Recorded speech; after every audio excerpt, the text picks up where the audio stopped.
When the German Luftwaffe first heard of the American P-51 Mustang, they didn't think much of it. To them, it was just another Allied aircraft, one more plane among the hundreds filling the skies over Europe. But that opinion would change dramatically. By late 1943, the air war had shifted. The Allies were bombing deep inside German territory, and the Luftwaffe was desperate to understand how their enemies were suddenly gaining the upper hand. Then one day fortune, or perhaps fate, delivered a gift, a fully intact P-51 Mustang. It happened near the small town of Bad Zwischenahn in northwestern Germany. A group of German soldiers on patrol spotted the unusual silver aircraft lying in a field. It wasn't burning, it wasn't destroyed, it was simply resting, nose slightly down as if exhausted from the fight.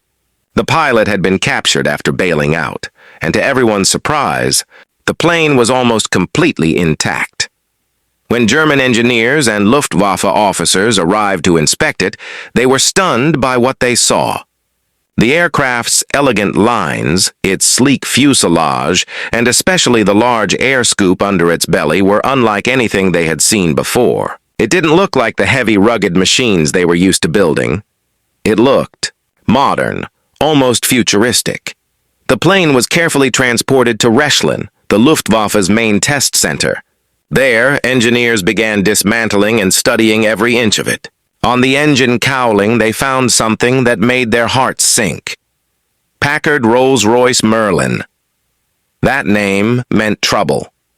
The Merlin engine was famous for powering the British Spitfire, a plane the Germans already respected. But this was different. The Americans had improved it, refined it, and paired it with an airframe that took advantage of everything the engine could offer. When test pilot Hans-Werner Lersche first climbed into the cockpit, he immediately noticed the difference.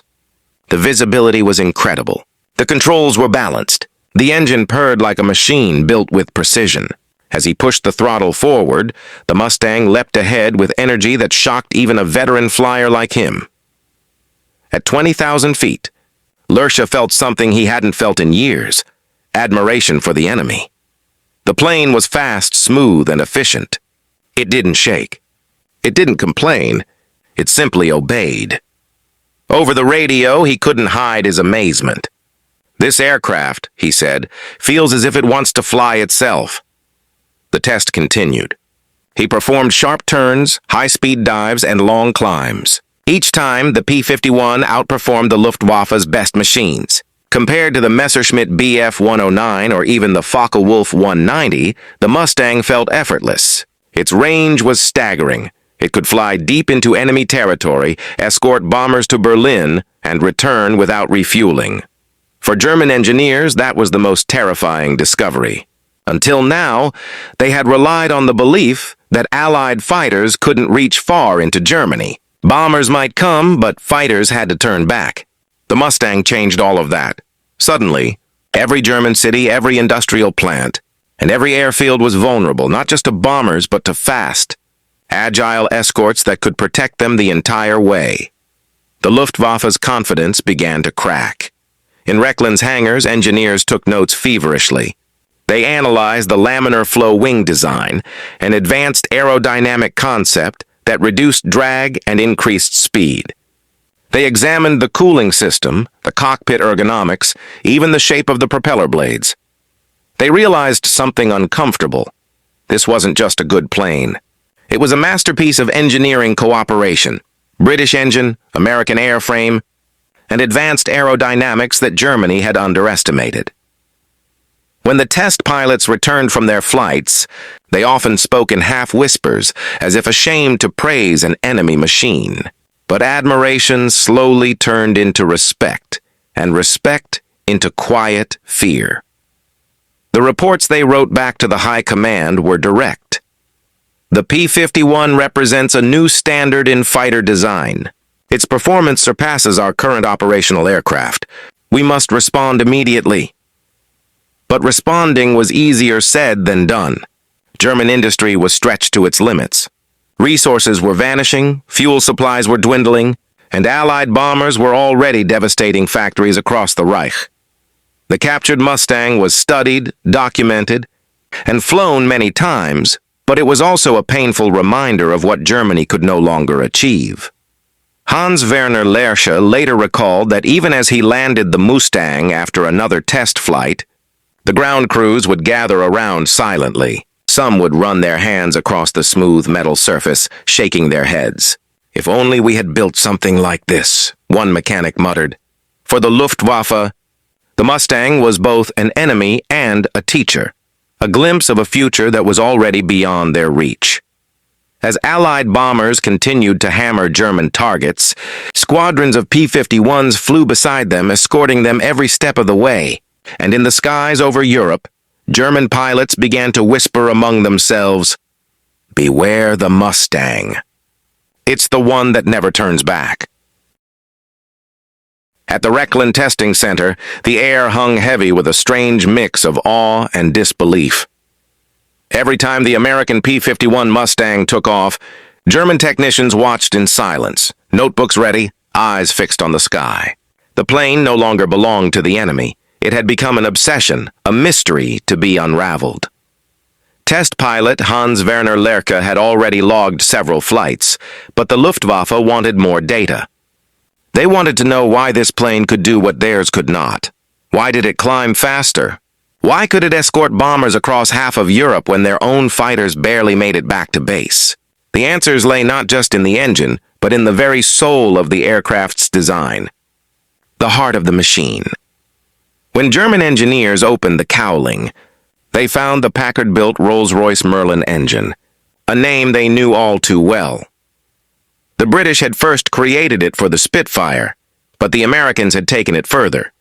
They redesigned its supercharger, improved its cooling system, and gave it reliability the Luftwaffe could only envy. The real breakthrough, however, was the two-stage, two-speed supercharger. It allowed the Mustang to maintain power at high altitude, where most German fighters gasped for air. At 25,000 feet, the thin air would rob engines of oxygen. Speed dropped, power faded, and pilots fought to stay airborne. But in the Mustang, the supercharger kicked in like a second engine, forcing pressurized air into the cylinders, keeping the aircraft alive even in the stratosphere. As one German engineer put it, "It climbs as if the air were thicker than it truly is." The engine roared with a deep, steady rhythm, a confident sound that contrasted sharply with the whining shriek of a Bf-109. Even after dozens of test flights, the Germans couldn't find a major flaw. It simply worked. A wing unlike any other. Then came the wings. At first glance, they looked ordinary, but when aerodynamicists studied their shape, they realized something revolutionary. The P-51 used a laminar flow wing, an advanced design that minimized drag by keeping airflow smooth across most of the surface. Where typical wings created turbulence and resistance, this one sliced through the air like a blade. It gave the Mustang unmatched speed and fuel efficiency. With drop tanks, it could fly over 1,600 kilometers, enough to escort bombers from England to Berlin and back. To the Germans, that was unthinkable.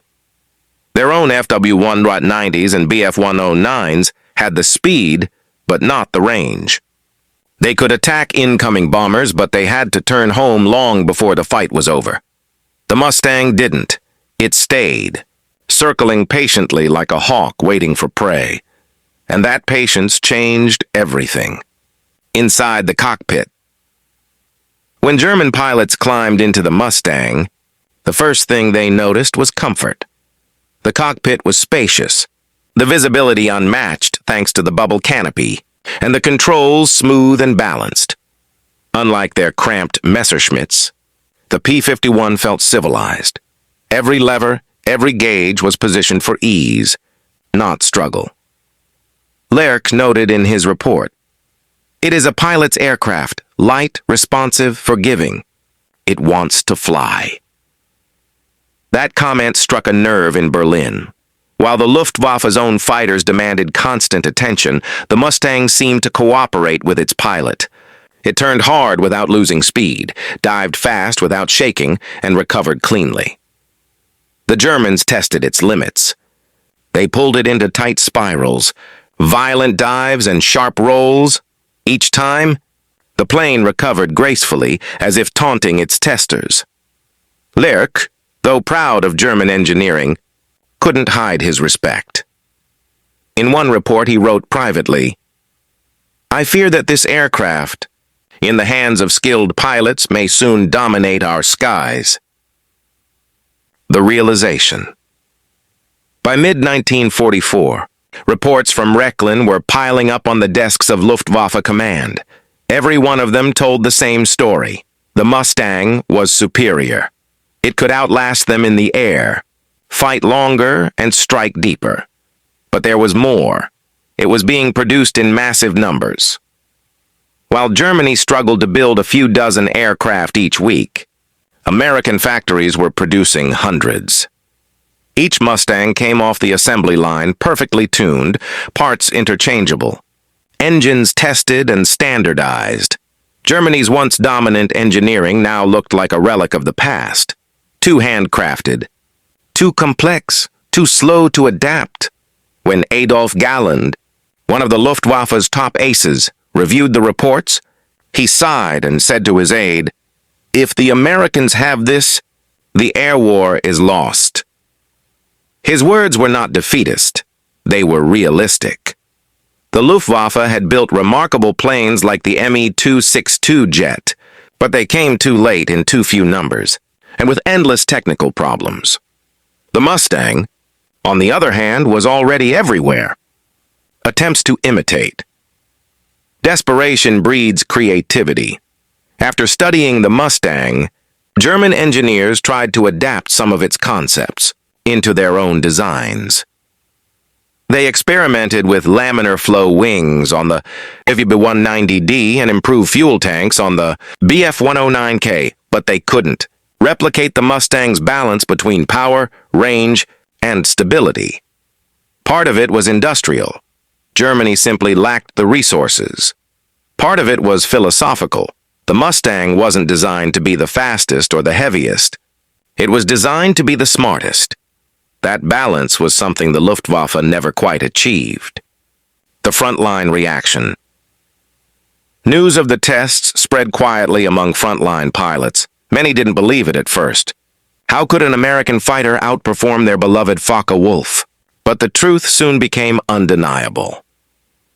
In dogfights over France and the Netherlands, P-51s began appearing more frequently. German pilots reported terrifying encounters. It was fast. Too fast. It climbed when I could not. It turned when I thought I had him. And then, it was gone.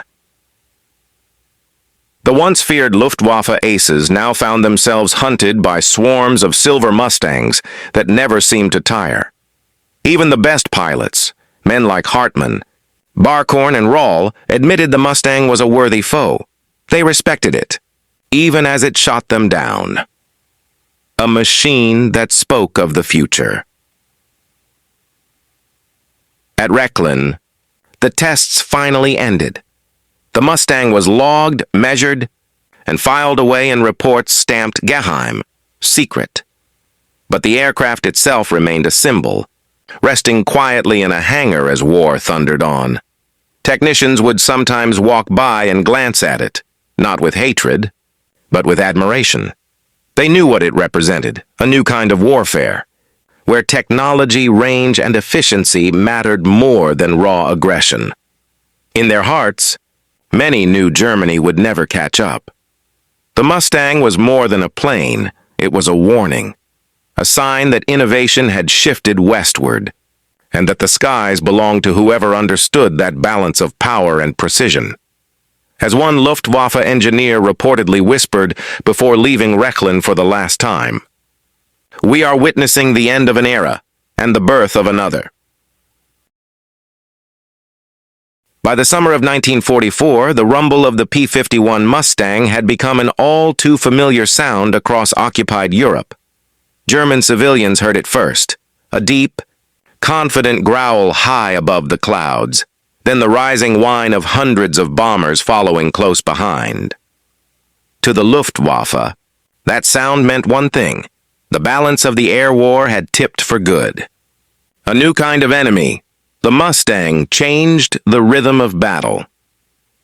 Before its arrival, German interceptors could count on the bombers being alone once they reached central Germany. But now, silver-skinned fighters escorted them every mile, sweeping the skies clean. Luftwaffe pilots called them long-range ghosts. They seemed to appear from nowhere, dive out of the sun, fire a short burst, and vanish into the glare. Even the elite Jagdgeschwader 26, the Abbeville Boys, began to crumble. Veterans who once racked up dozens of kills now found themselves outflown, outclimbed, and outnumbered. Many described the Mustang's attacks as surgical. No hesitation, no waste of ammunition, no fear. In radio chatter, a new code phrase began to circulate among German pilots. Achtung! Mustang hoch! Attention, Mustangs above. The moment those words echoed through the headset, every pilot knew it was time to dive and pray the engine held together. Desperation in the hangars back in Germany's factories. Engineers worked frantically. They reinforced the FW-190's frame, extended the BF-109's range, and even rushed the revolutionary Me-262 jet into production.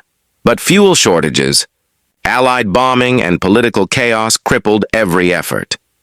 Meanwhile, the Americans kept building Mustangs. By 1945, nearly 15,000 had rolled off assembly lines, from Inglewood, California to Dallas, each one slightly improved, easier to maintain, ready to fly within hours. The Luftwaffe, once the most advanced air force in the world, now relied on a handful of exhausted pilots and dwindling fuel drums. In the skies above Berlin, the Mustang ruled unchallenged. When enemies shared respect among the chaos, a strange kind of respect grew. Captured German pilots often spoke with reluctant admiration about the Mustang. They called it the gentleman's fighter. During interrogations, Allied officers were surprised by how often their prisoners mentioned its beauty, its balance, its sound. One Luftwaffe ace reportedly said, "If fate had placed me in that cockpit, I might have survived the war." In turn, Allied flyers respected their opponents. Many Mustang pilots later recalled duels where German pilots, beaten but proud, waved before bailing out, gestures of honor amid destruction. That quiet mutual respect, born in the deadly arena of the skies, became one of the few dignified memories survivors carried home. After the war. When the war ended in May 1945, the captured Mustang at Rechlin was still there. It was carefully crated and shipped to the Soviet Union for further testing, its technology now valuable to another rising power. German engineers, some soon employed by Allied or Soviet projects, never forgot the lessons it taught them. They spoke of its harmony, how every piece served a purpose, how no part was over-engineered or wasted. That philosophy shaped post-war aviation. Early jet fighters, both East and West, borrowed its aerodynamic wisdom. The Mustang had written the final chapter of piston engine supremacy and opened the book on modern aerodynamics. The symbol of mastery for the Allies, the Mustang became more than a machine. It became a symbol. It represented the moment technology, strategy, and cooperation fused into unstoppable momentum. The combination of the British Merlin engine and American industrial strength was proof that unity could defeat tyranny. It wasn't just the hardware, it was the idea of sharing genius across nations. In memorials today, the P-51 stands as the aircraft that gave the Allies control of the air, enabling the invasion of Normandy and hastening the end of the war. Without it, historians agree, victory would have taken far longer and cost far more lives. A last flight in memory. Decades later, at air shows across the world, the sound returns, the unmistakable purr of the Merlin engine. Crowds lift their eyes as a silver Mustang streaks across the sky, sunlight glinting off polished metal. Inside that roar echoes history, the pride of the pilots who flew it, the fear of those who faced it, and the respect that transcended both. When the plane rolls gracefully and climbs toward the clouds, one can almost imagine Hans-Werner Lerche smiling somewhere above, remembering the first time he took the captured Mustang into the German sky. He had once written in his diary, "It flies with a freedom that belongs to no nation." Those words, simple yet profound, capture the aircraft's legacy better than any technical report. The Mustang was born from war, but it lived on as a testament to engineering brilliance and as a bridge between enemies who learned, in their final moments, to admire each other's craft. Epilogue. By 1945, the Luftwaffe lay in ruins. Its fields were silent, its hangars burned, and its sky, once ruled by black crosses, now glittered with Allied stars. And yet, among the wreckage, respect endured. German pilots who had once sworn to destroy the Mustang now spoke of it with reverence. They knew that in its smooth wings and roaring heart was the proof that aviation had reached a new pinnacle, a moment where design, power, and purpose met in perfect equilibrium. The captured P-51 Mustang, once a prize of war, became a silent monument to that truth. It had not only conquered the skies of Europe, it had conquered the imagination of those who fought against it.